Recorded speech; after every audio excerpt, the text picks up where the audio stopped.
teman-teman bagaimana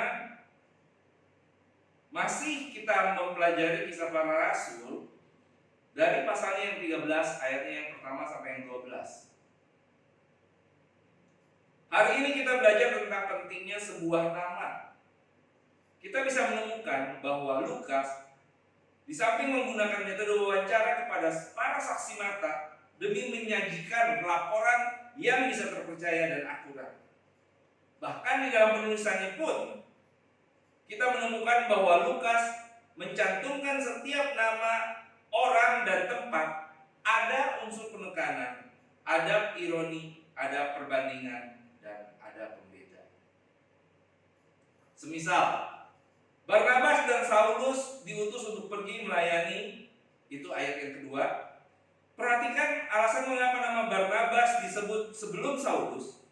Dikarenakan pada pasal-pasal sebelumnya bahwa yang menjadi pemimpin di dalam ekspedisi ini adalah Barnabas.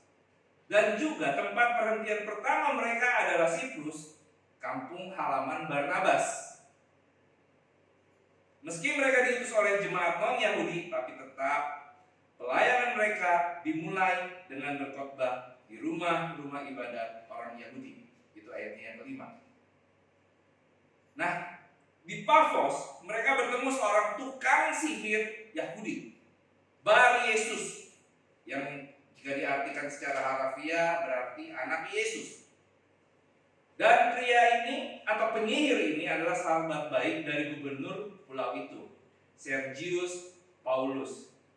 Di ayat 8, Lukas menggunakan nama panggilan tukang sihir itu Elimas, bukan lagi Bar Yesus, sebagai cara halus untuk menyatakan bahwa sesungguhnya dia tidak layak menyandang nama anak Yesus karena perilakunya yang menyimpang dari iman orang Yahudi. Seorang Yahudi tidak boleh melakukan praktek sihir karena itu melanggar hukum Taurat. Saulus mengenali karakter asli si tukang sihir ini sehingga ia melabeli dia sebagai anak iblis, alih-alih sebagai anak Yesus. Dan tukang sihir ini akhirnya menjadi buta sebagai mukjizat pertama yang dilakukan Allah melalui Paulus.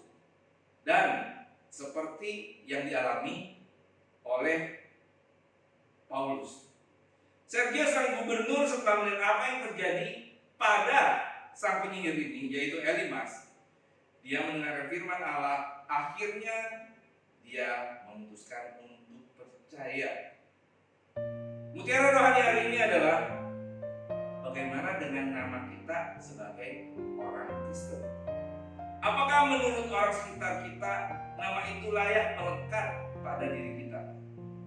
Dan yang terutama adalah apakah peranan kita sebagai garam dan terang dunia sudah kita kerjakan belum? Mari kita belajar dan berkaca pada firman Tuhan hari ini. Soli Deo Gloria.